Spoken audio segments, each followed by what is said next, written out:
사망 이른 죄, 이건 하나님을 심히 노엽게 하는 거예요. 사망이 이른다, 지옥 간다고 하는데도 죄를 지으니까 그건 믿지 않는다는 얘기인 거예요. 하나님을 믿지 않는다, 하나님을 사랑치 않는다. 그러니까 심한 하나님이 담이 되는 거예요. 자, 이런 죄. 또 죄인 줄 알면서 짐짓 죄를 지어가는 사람들, 죄인 줄 아는데 그래서 주님을 현저히 십자가에 다시 못 박는 사람들. 예를 들어 여러분 가운데도 뭐 술, 담배 하는 분들이 있습니다. 그러면 초신자는 괜찮습니다. 괜찮은 게 아니라 초신자, 믿음의 1단계, 2단계는 그거로 인해 징계하지는 않습니다. 하나님. 왜? 아직 여리니까요. 믿음이 적으니, 여리니까. 그러니까 그거로 인해 징계는 하지 않지만 하나님은 끊기를 원하시죠. 끊으면 축복이지요.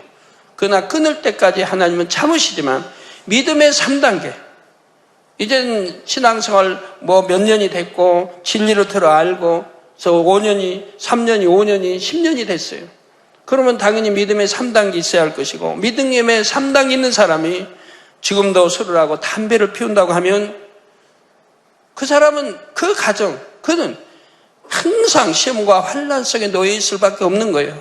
왜? 기도에도 응답도 없는 것이고 하나님 사랑하는 것도 아닌 것이고 하나님 믿는 것이 아니기 때문에 원수 마귀가 항상 가지고 놀아요. 그러니까 시험, 환난, 가정의 질병, 우환 늘 생기는 거예요. 가정의 화평도 없어지는 것이고요. 그럼 다 자기 탓인데 누구 탓해봐야 뭐예요? 다 자기 탓인데 하나님을 노엽게 하고 그렇게 진리를 듣고 하나님의 기사 앞에서 권능을 보면서도 하나님을 무시하고 순종도 안 하고 죄를 지어 가기 때문에 다 자기 탓인 거지 누구 탓할 게 없는 거예요. 그래서 그런 가정은 평화가 있을 수가 없어요. 기도에도 응답이 있을 수가 없는 거고요. 그러나 믿음에 이제 갓 들어온 분, 초신자, 이런 분들을 놓고 말하는 게 아니에요. 그만큼 진리를 들어서 알고 그만큼 신앙생활 한 사람이 그럴 때 그렇다는 얘기입니다. 네, 그래서 죄 중에는 사함받기 어려운 죄들이 있고 이런 죄로 인해 생긴 담은 스스로 허물 수가 없죠. 회개형이 주어지지 않기 때문입니다. 그런데 하나님께서는 반드시 중심의 회개를 해야지만 죄의 담이 헐어진다 했습니다. 중심의 회개에는 증거가 따릅니다. 바로 통회 자복을 하게 되지요. 이런 중한 죄를 지은 사람들은 통회 자복을 해야 된다 이 말이에요. 죄인 줄 알면서도 거듭거듭 죄를 지어가는 사람이 중한 죄가 돼버리죠. 결국은 처음에는 가벼운 거라도 거듭거듭 지어가면 중한 죄가 돼버리는 거예요. 그건 하나님을 무시하는 거예요. 말씀, 즉 하나님 말씀을 무시하는 건 말씀이 하나님이니까 하나님을 무시하는 거예요. 믿는 것도 아니고 하나님을 사랑하는 것도 아니고 천국 지옥을 믿는 것도 아니에요. 본연이 지옥 갈 일을 하고 있는데 믿는 것이겠습니까? 안 믿기 때문에 그러죠. 그럼 지옥으로 갈 수밖에 없는 거고요. 그래서 통회란 몹시 뉘우치는 거, 가슴이 아프게 회함이란 뜻입니다. 그러니까 몹시 뉘우친다.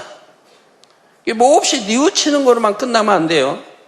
몹시 내가 죄를 지은 거, 하나님 말씀에 불순종한 거, 하나님이 하지 말라는데 하고 버리라는데 버리지 않고 지키라는데 지키지 않고 하라는데 하지 않고 그래서 몹시 뉘우치고 가슴 아프게 후회를 하는 거예요. 마음을 찢는 후회. 내가 왜 이렇게 죄를 지었는고? 내가 왜 어둠에 이렇게 살고 있는고? 그렇게 말씀을 들으면서 순종하지 못하고 원수 마귀가 좋아하는 어둠과 짝하고 살고 있는 거. 왜 끊으란 끊지 않고 버리라는 거 버리지 않고 하지 말라는 걸 여전히 하고 있는가? 만군의 하나님의 말씀인데 왜 내가 하나님을 이렇게 진노케 하는 것인가? 가슴 아프게 후회를 해야 된다 이 말입니다. 그리고 자복해야 됩니다.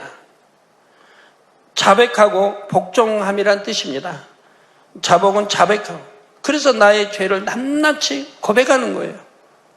그리고 복종한다. 즉 이제는 말씀대로 순종하겠다는 겁니다. 그런 통회 자복은 반드시 여러분도 대부분 해보셨지만 눈물, 콧물이 나오죠. 범벅이 됩니다. 통회 자복. 저는 참 하나님 영접하기 전에도 선하게 산다, 법 없이도 산다는 말을 듣고 살았거든요. 그런데도 하나님을 처음 말씀을 이제 아는 순간, 하나님 영접하고 이제 첫 부흥성회 때 부흥 강사를 통해서 하나님 말씀을 이제 듣습니다. 들으면서 첫 시간부터 통해 자복이 나와요. 저뿐이 아니라 기도 원장도 첫 시간부터 통해 자복이 나와요. 그래서 설교 말씀을 들으면서 눈물, 콧물이 범벅이 되고 첫 시간은 참 곤란했죠. 손수건 준비를 안 했으니까 그런 줄 모르고 그냥 눈물, 콧물 나오는데 이거 나갈 수도 없고 그냥 뭐 닦을 뭐는 없고 얼마나 애를 먹었지 몰라. 그리고 이제 설교가 끝나고 집에 가서 또 통해 자복하고 또 밤 집회 와서 또 통해 자복. 그때는 이제 손수건 다 준비해 왔죠, 미리 휴지랑 통해 자복하고 그리고 집에 가서 또 통해 자복하고 또 화요일 날, 뭐 수요일 날 대예배 때 또 통해 자복하고 새벽 예배 또 통해 자복하고 저녁 예배 또 통해 자복하고 금요일 새벽 집회까지 하니까 새벽까지 또 통해 자복하고 그러고 나니까 통해 자복이 멈춰지더라. 다 회개가 된 거예요. 하나님 믿기 전에 지었던 죄도 다 회개가 되는 거예요. 그러고 나니까 마음이 가슴이 그냥 얼마나 후련한지 몰라요. 죄의 짐을 벗고 나니까 아주 후련해지는 거예요. 그러면서 통해 자복할 때마다 위로부터 은혜와 능력이 주어져요. 저는 뭐 술 고래니까 술 없이는 못 사는 사람이고 술을 안 먹으면 막 그러니까 중독됐으니까요. 술을 안 마시면 몸이 떨려요. 마셔야 진정이 돼요. 그렇게 술을 좋아했고 담배는 뭐 그렇게 좋아하진 않아도 그래도 하루에 반갑 내지 한갑은 피웠죠. 근데 그런 거를 끊어야 된다는 걸 알고 마음의 결단 끊는데 하나도 힘이 들질 않았어요. 하나님이 은혜 주시니까 아버지가 싫어하신다고 하니까 그냥 끊어버리는 거예요. 그게 힘들지 않았어요. 그리고 그 다음부터는 보고 싶지도 않아요. 그래서 쉽게 술, 담배 끊어버렸죠. 이게 통해 자복하니까 하나님의 은혜도 같이 오니까 이런 능력도 주어져서 쉽게 끊어버리게 되더라 이 말입니다. 그리고 마음에 부흥성에 하면 결단한 그것들이 그대로 지켜져 나가더라 이 말입니다. 하나하나 지켜져 나가요. 힘들지 않게. 그래서 힘들지 않게 신앙생활을 초신자 때부터 오늘날까지 하고 있는 거죠. 더군다나 지금이야 힘들 이유가 하나도 없는 것이고요. 이렇게 하나님 앞에 모든 죄를 자백하며 죄 지은 것을 가슴 아프게 후회하는 것이 통해 자복입니다. 이렇게 회개를 하셨습니까? 하나님이 어떤 분이신데 내가 어떻게 하나님 앞에 감히 이런 죄를 범했는가 하고 진정 뉘우치셨습니까? 하나님이 나를 어떻게 사랑하셨는데 나는 그 사랑도 은혜도 저버리고 오히려 그 이름을 짓밟았구나 하고 애통하셨습니까? 저는 지금까지 하나님 앞에 조그만 실수를 해도 크게 화목제물을 드리고 용서를 구했습니다. 주변의 일꾼들 양떼가 하나님 앞에 무례 행했을 때도 대신 눈물로 회개하며 간구했죠. 하나님이 얼마나 존귀하신 분인지, 얼마나 거룩하시고 흠 없으신지, 또한 얼마나 우리를 사랑하시는지 알기 때문에 지극히 작은 죄도 심히 민망히 여기는 것입니다. 여러분의 마음은 어떠하셨습니까? 내가 하나님을 사랑하지 못할 망정 대적하고 노엽게 했으면서도 마음에 별 감각도 없고 뉘우침도 없는 마음, 죄를 버리려고 하지 않는 마음, 이런 마음이 바로 모든 문제의 원인, 곧 근본의 문제입니다. 철저히 회개하여 이런 마음을 변화시키는 것이 바로 근본의 문제를 해결하는 것이지요. 근본의 문제를 깨닫기 위해 노력하는 분들에게는 어떤 은혜가 임하고 있습니까? 전에는 내가 죄로 여기지 않았던 죄, 까맣게 잊고 있던 죄들이 떠오릅니다. 꿈을 통해 알려주시기도 하고 기도 중에 말씀을 들을 때 깨닫게 하십니다. 자, 생각지 못한 일이나 주변 사람들을 통해 알려주시기도 합니다. 설교를 통해 알려주시기도 하고요. 또 그 죄가 얼마나 하나님을 진노케 하고 하나님을 아프게 했는지 깨달아집니다. 즉 몰라서 회개하지 못한 죄, 알아도 회개의 영이 오지 않아 회개하지 못한 죄를 회개할 수 있도록 은혜를 주시는 것입니다. 자, 깨달음을 주시면 그 즉시 철저히 회개하고 돌이켜야 합니다. 그러면 그토록 소원하는 복합적인 축복이 임하지요. 어떻게 이런 은혜가 임할 수 있을까요? 아버지 하나님의 끝없는 사랑, 자비와 긍휼이 이런 기적을 가능하게 합니다. 이 마지막 때는 죄악이 관영한 시대입니다. 아담의 범죄로 세상에 죄가 들어온 후 세상은 점점 악으로 물들어갔습니다. 오랜 인류 역사 동안 죄를 쌓고 또 쌓아왔으니 사람의 마음이 얼마나 죄로 물들었겠습니까? 그러다 보니 오늘날 많은 사람이 하나님을 대적하고 하나님 앞에 더럽고 가증한 죄를 범하면서도 아무런 양심의 가책도 느끼지를 못합니다. 더구나 하나님을 믿는 자녀라 하면서 이런 죄를 짓기도 하지요. 하지만 이렇게 하나님을 떠난 인생들이라도 멸망받지 않기를 바라는 것이 바로 아버지 하나님의 마음입니다. 아브라함 시대에 죄악으로 관영한 소돔과 고모라를 심판하실 때도 최후까지 이런 자비와 긍휼을 보이셨습니다. 그래서 아브라함이 간구할 때 하나하나를 다 들어주지 않습니까? 하나님의 마음은 하나라도 더 많이 구원시키시고 싶은 그런 마음이라 이 말입니다. 소돔과 고모라 같이 그렇게 죄로 관영되어 심판할 수밖에 없는데도 그 중에 의인 찾기를 원하셨다 이 말입니다. 심판하시기 전 천사들을 보내 그곳의 실상을 직접 확인하게 하셨고요. 한 영혼이라도 더 구원하고 살리려는 사랑은 마지막 날이 가까울수록 더 크게 나타납니다. 지금은 소돔 고모라보다 죄악이 더 관영한 구원받기 어려운 시대임을 감안하시고 공의 안에서 더 많은 은혜를 부어주시지요. 바로 우리 가운데 보내주신 성령님을 통해 죄를 벗어버릴 능력을 입혀주십니다. 성령님은 영혼들이 하나님을 심판의 하나님, 두려운 하나님보다는 인자와 긍휼의 하나님으로 느끼게 하십니다. 영혼들은 이런 하나님의 사랑을 느끼는 만큼 죄를 벗고 빛 가운데 살 힘을 얻지요. 그러므로 응답받고자 하는 분들은 두려운 마음에서 또는 당장 눈앞에 닥친 문제 해결에만 급급하여 회개하고자 할 것이 아닙니다. 내가 왜 이처럼 좋으신 하나님을 사랑하지 못하고 이전에 그런 죄를 지었는지 내 근본 마음을 깨달아 돌이키려고 해야 하지요. 이렇게 해서 하나님과의 사랑의 관계가 회복되면 무엇이든지 구하는 것에 응답해 주십니다. 물론 단번에 회개하고 근본의 문제를 해결받는 분도 있지만 마음을 변화시키는 만큼 조금씩 담이 헐어지는 경우도 있을 수 있습니다.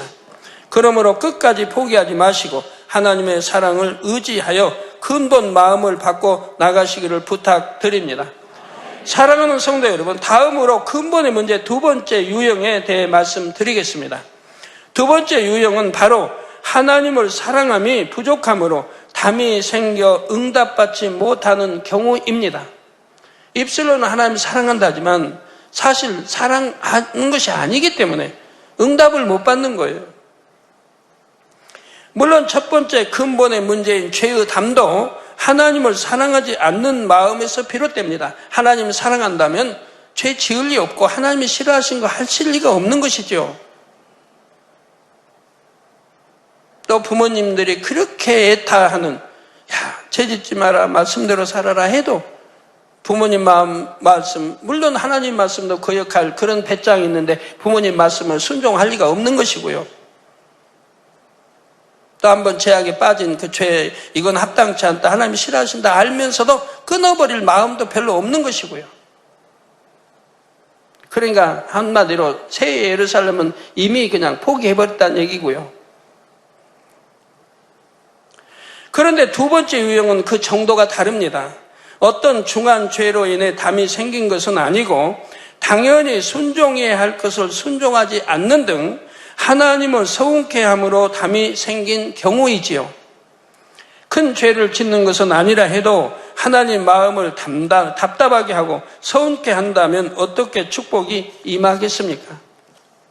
하나님을 기쁘시게 해야 응답과 축복이 임하지요. 하나님을 기쁘시게 하려면 하나님을 사랑하는 증거를 보여야 합니다.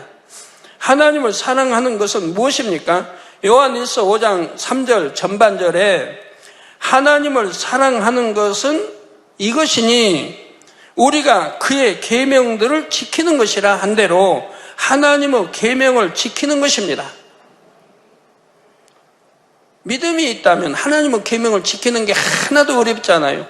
성경에 있는 대로 하나도 어렵지 않다 했어요. 믿음만 있다면. 저도 하나님 계명 초신자 때 지켜오는데 한 가지도 어려운 거 없었어요. 그 어렵다 말 해본 적이 없어요. 어려운 게 없었으니까. 너무 행복했어요. 버리라는 거 버리는 게 행복했고, 지키라는 거 지키는 게 행복했고, 하지 말라는 거 하지 않는 게 너무 행복했고, 하라는 거 하는 게 너무 행복했어요.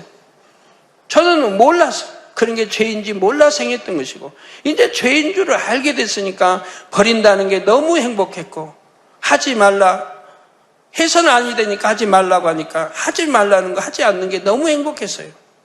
그래서 저는 신앙생활을 초신자 때부터 지금까지 너무 행복하게 해오는 거예요. 억지로 한 적 없어요. 행복하게 하는 거예요.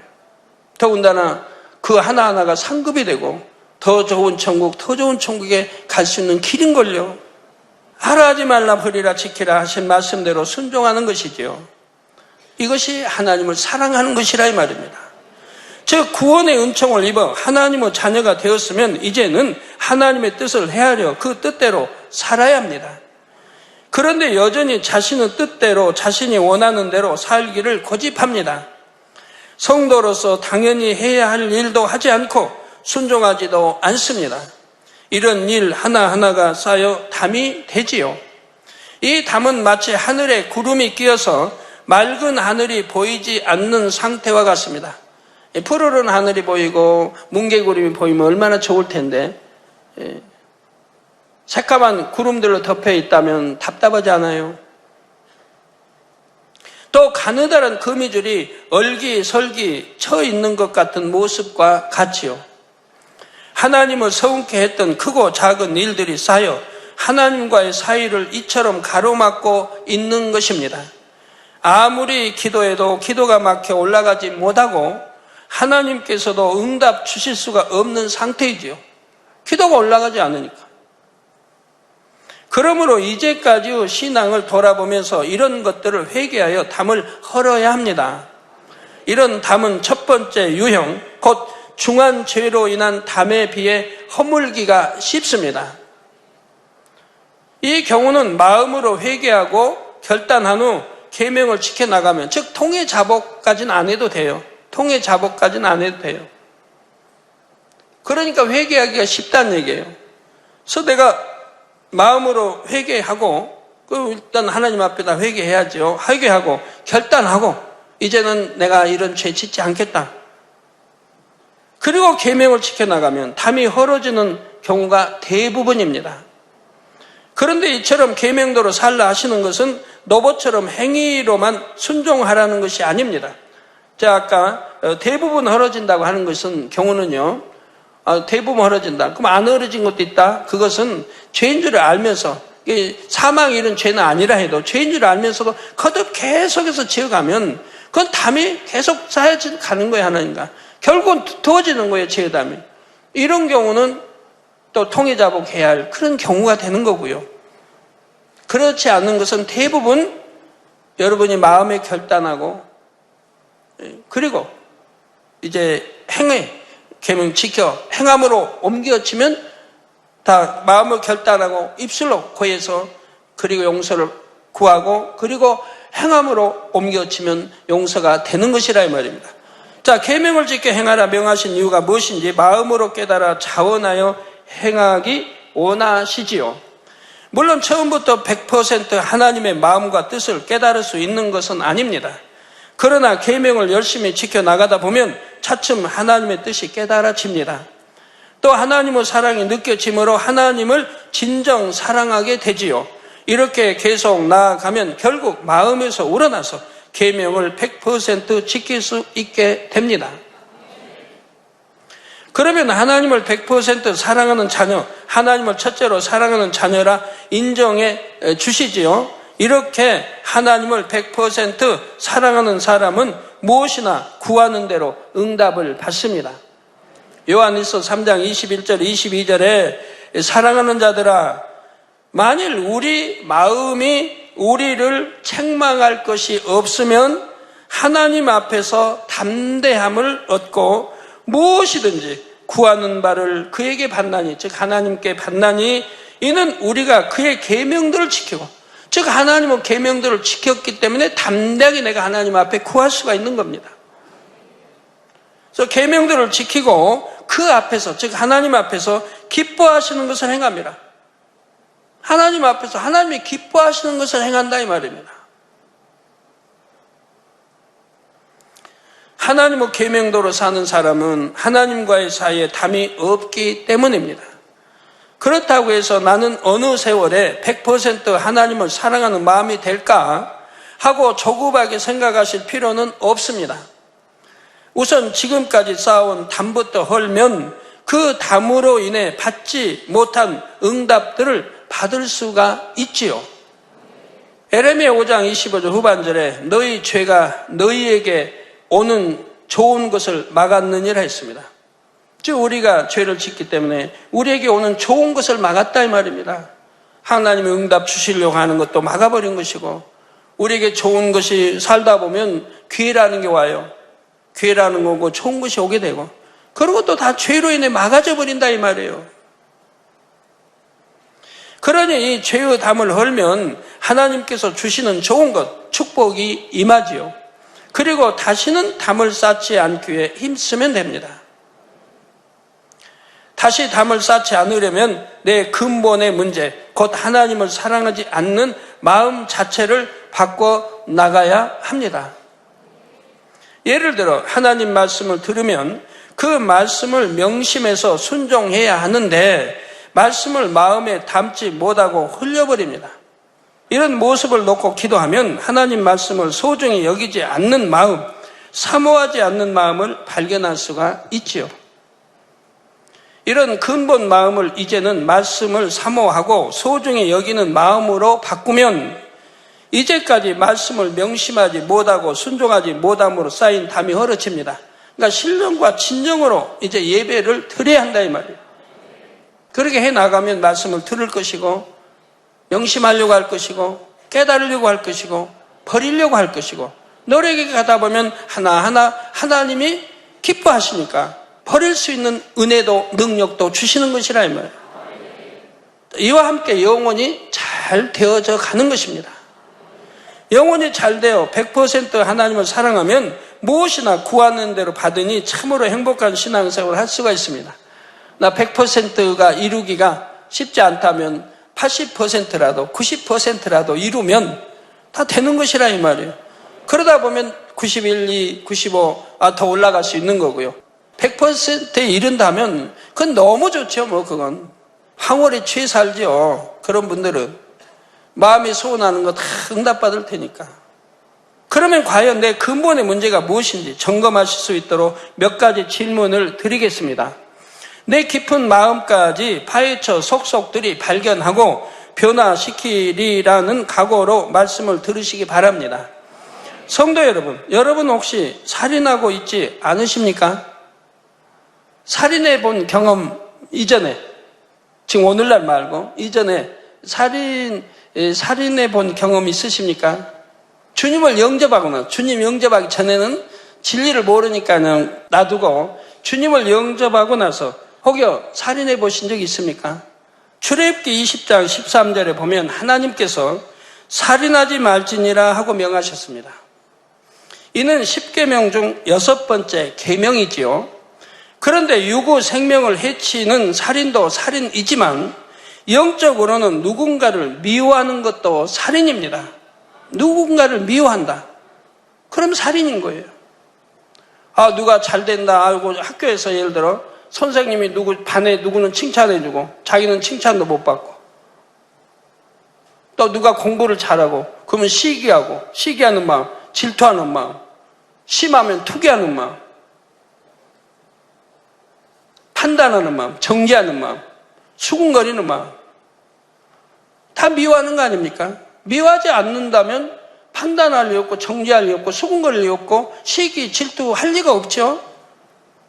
가인도 자기 동생을 시기하기 때문에 사랑하지 못하기 때문에 시기하고 하나님 사랑은 동생을 막 자기는 못 받는다 싶으니까 하나님은 공평하신데 자기가 하나님 말씀에 순종하지 못한 것뿐이죠. 그래놓고도 동생을 미워하죠. 심하니까 투기하고 결국은 살인으로 이어지죠. 성경은 형제의 잘못이 있으면 덮어주라 합니다. 허물이 있으면 덮어주라. 그런데 형제의 잘못을 막 고합니다. 다른 사람을 고하고 또 고합니다. 그럼 형제를 사랑하지 않기 때문에 그러죠. 사랑한다면 전할 일이 있습니까? 여러분, 아내가 남편 사랑한다면 남편의 허물을 다른 데 전하겠습니까? 남편이 아내를 사랑한다면 아내의 허물을 다른 데 전하겠습니까? 자녀들이 부모를 사랑한다면 부모의 잘못을 이웃집에 다른 데 전하겠습니까? 친구들에게 아유 우리 아빠는 이러고 이래 하고 죄 지은 거 전하겠습니까? 다 덮어주려고 하죠. 가족이기 때문에, 사랑하기 때문에 덮어주려고 하는 거죠. 우리 믿음의 형제도 다 사랑해야 할 텐데 너무 허물을 그냥 전하려고 애를 써요. 세상 사람처럼. 얼마나 못된 마음이고, 미워하기 때문에 그런 거 아니에요. 사랑하지 못하기 때문에. 영적으로 누군가를 미워하는 것도 살인인 것입니다. 요한일서 3장 15절에 사도 요한은 사랑에 대해 강조하면서 그 형제를 미워하는 자마다 살인하는 자니, 형제를 미워하는 자마다 살인하는 자라. 살인하는 자니 살인하는 자마다 영생이 그 속에 거하지 아니하는 것을 너희가 아는 바라 했죠. 형제를 미워하면 살인하는 자고, 살인하는 자는 영생이, 즉 천국 못 간다는 얘기예요. 영생이 내 안에 거하지 않기 때문에. 따라서 살인하지 말라는 것은 미워하지 말라는 말씀이지요. 하나님의 자녀가 세상 사람과 다른 점은 무엇입니까? 바로 내 이웃을 내 몸과 같이 사랑한다는 점입니다. 또 그렇게 계명 중에 큰 계명 아닙니까? 내 이웃을 내 몸같이 사랑하라고 했는데 사랑치도 않고 오히려 미워한다면 곧 살인이라 이 말입니다. 하나님을 믿지 않는 세상 사람들도 크리스찬에게는, 우리 기독교인들에게는 사랑이 많기를 기대합니다. 사랑이 없는 모습을 보면 저들도 다를 바 없구나 하고 실망하지요. 그러므로 하나님을 믿는다면, 진정 사랑한다면 이전에는 내가 누구를 미워하던 사람이었다 해도 이제는 사랑하는 사람으로 바뀌어야 합니다.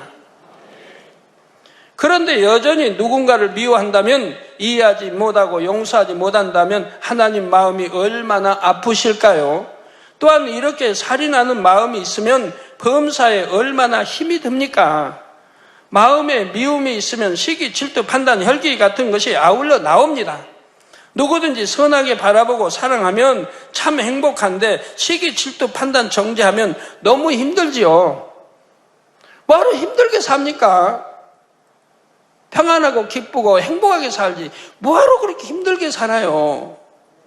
우리 성도님들은 대부분 말씀을 잘 아시기 때문에 자신의 마음을 잘 아실 것입니다. 혹여 모르신다면 자신을 철저히 점검해야 합니다. 말씀을 들을 때 저건 누구 이야기인데 나는 아닌데 할 것이 아닙니다. 내 말씀으로 받아야 하지요.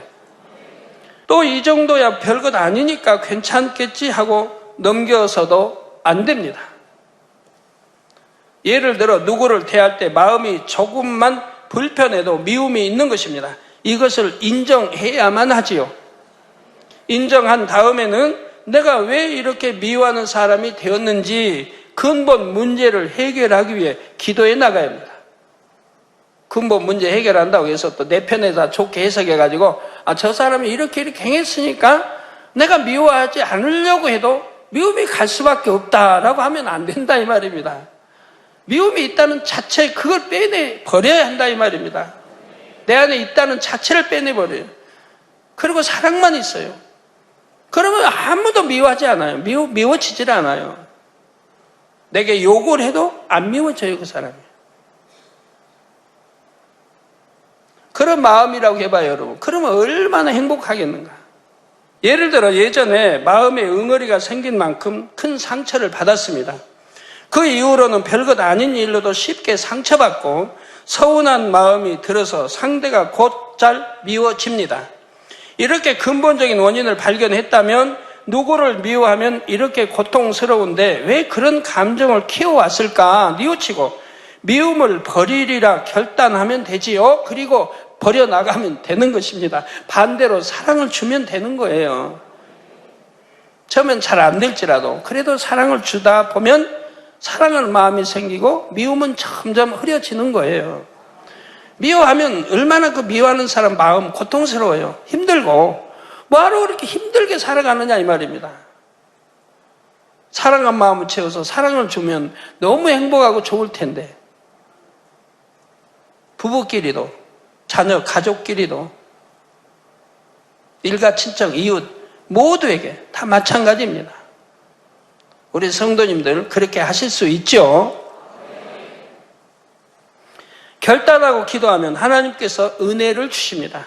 정말 중심에서 결단하고 중심에서 버리려고 노력하면 하나님이 은혜 주시는 거예요. 능력도 주시고요. 버릴 수 있는 힘을 주세요. 그리하지 않기 때문에 은혜와 능력이 오질 않는 거죠. 주님은 나 같은 사람도 사랑해 주시는데 내가 누구를 미워할 수 있겠는가 깨닫도록 마음의 감동을 주시지요. 다음 시간에도 이어서 근본 문제를 발견하시도록 몇 가지 질문을 드리겠습니다. 결론 말씀드립니다. 사랑하는 성도 여러분, 폭우가 내릴 때마다 매번 수해를 입는 지역들이 있습니다. 주민들은 수해를 입는 당시만 임기응변식으로 대처하는 담당 관청의 태도를 비난하기도 합니다. 근본 원인을 해결하지 않으니 매년 닥치는 수해로 집도 잃고 때론 가족도 잃고 이런 아픔이 계속된다고 호소하지요. 이런 것처럼 우리가 영적으로도 근본 문제를 해결하지 않으면 죄로 인한 고통에서 벗어날 수가 없고 또 죄를 안 짓는다 해도 또 짓게 되고 또 회개한다 하고 또 짓게 된다 이 말입니다. 근본 문제를 해결해버려야 된다 이 말이에요. 수해가 나서 그걸 고쳐주지 못하는 관공서에도 고민이 있겠죠. 아니면 뭐 재정이 부족하다든가 재정이 부족해서 못한다든가 그런 고민도 있겠죠. 하지만 고통받는 백성들 생각해야 되고 그 관민들 한 해마다 여름이 되면 얼마나 염려, 근심, 걱정해야 할 것도 우선 생각해야 될 것이고요. 우리 죄 문제 적다 하지 마세요. 적은 것이라도 하나하나 뿌리채 뽑아 안 하면 근본 문제, 큰 문제들도 결국은 뽑혀 나갈 수밖에 없는 거죠. 그동안 죄로 인해 받은 고통을 생각해 보십시오.